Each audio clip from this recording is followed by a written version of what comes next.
शेरावाली। अरहुल के फूलवा नारियल गोलवा ले जाके माई के चढ़ाइबू गोदी में लइका खेलाइबू गोदी में लाला ना खेलाइबू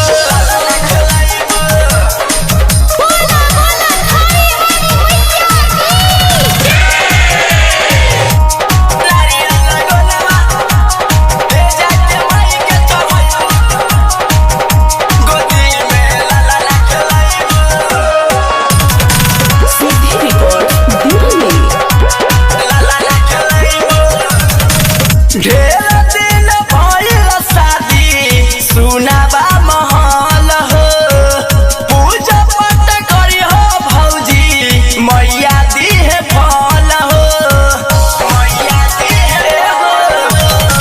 ढेर दिन भइल शादी सुनाबा महल हो आ पूजा पाठ करी हो भौजी मैया दिहे फल हो।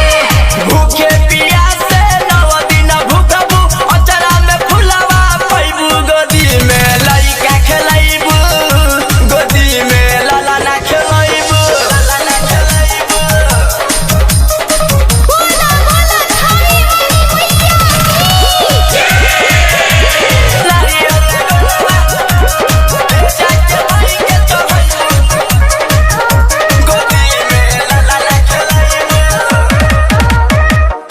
गौआ जवार कहे तोहके बझनिया अबारू तू दिल बके हो बन के दुल्हनिया बन के दुल्हनिया हो।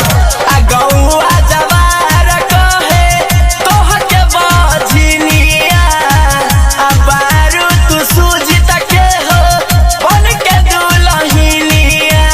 शंकर सुधाकर के बतिया तू मनबू अशोक कुंवारी खियाइबू गोदी में लइका खेलाइबू गोदी में लाला ना खेलाइबू।